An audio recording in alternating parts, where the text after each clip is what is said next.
मुंबई को बम धमाकों से दहलाने वाला 34 ह्यूमन बम यानी सुसाइड बमों को लगाने की धमकी देने वाला 1 करोड़ लोगों को मारने की धमकी देने वाला फिरोज नहीं, अश्वनी कुमार निकला।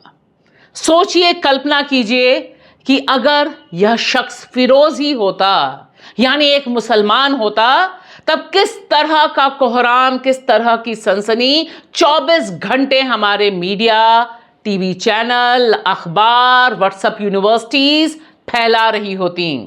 लेकिन चूंकि यह शख्स एक हिंदू निकला, इसलिए इसे लेकर ना उस तरह की खबरें, ना उस तरह की सनसनी पूरे मीडिया पे, पूरे व्हाट्सएप यूनिवर्सिटीज पर, सोशल मीडिया पर छाई हुई नहीं है। बड़ी खामोशी से यह मामला सॉल्व हो गया है। लेकिन सवाल यहां इकोसिस्टम का है। आज हम अपने इस प्रोग्राम में चर्चा करेंगे मुसलमानों के खिलाफ जहर बोने वाले उस इकोसिस्टम के बारे में जो इस तरह के अश्वनी कुमारों को पैदा करता है।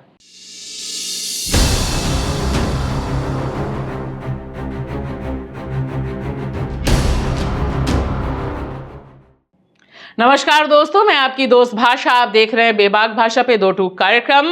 एक सीधे सवाल के साथ कि मान लीजिए यह शख्स जो अश्वनी कुमार है, यह वाकई में अगर फिरोज निकला होता और जिस तरह की इसने घिनौनी साजिश रची, मुंबई पुलिस को व्हाट्सएप पर मैसेज भेजा कि 1 करोड़ मुंबई के लोगों की जान खतरे में है, 34 ह्यूमन बम यानी सुसाइड बम हमला करने जा रहे हैं, गणेश विसर्जन के समय बड़ा कोहराम मचेगा।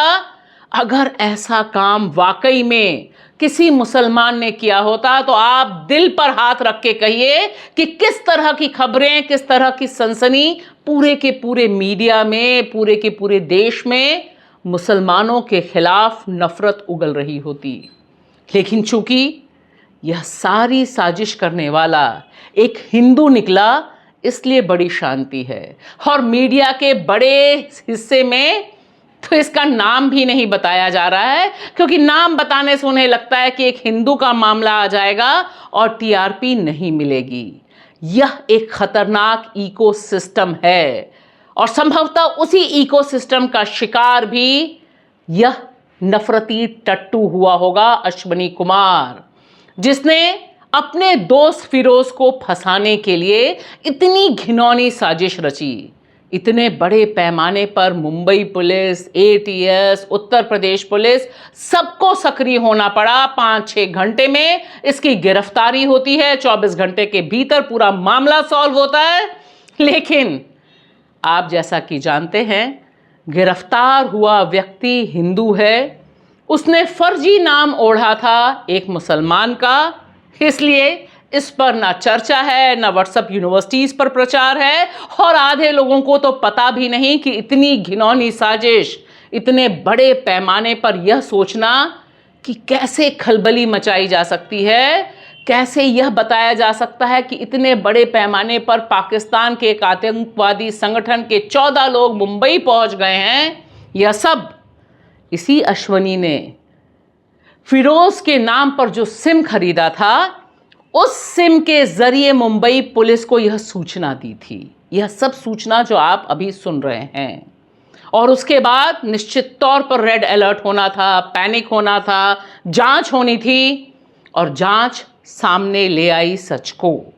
लेकिन यहां सवाल इस जांच और अश्वनी के पकड़े जाने से बड़ा सवाल है। सवाल उस इकोसिस्टम का है, उस नफरती सोच का है, उस नफरती सोच को पालने वाली पॉलिटिक्स का है, जो इस तरह के अश्वनी कुमारों को पैदा करती है, जो बताती है कि मुसलमान यानी आतंकी, और अगर किसी मुसलमान को निपटाना है तो या तो उसे आतंकी बना दो, या फिर उसकी थाली में बीफ डाल दो और मर जाएगा। उसके बाद पता चलेगा कि बीफ नहीं था, तो भी तुम्हारा कुछ बिगड़ेगा नहीं। यह सब असली घटनाएं हैं जो इस देश में घटित हुई हैं।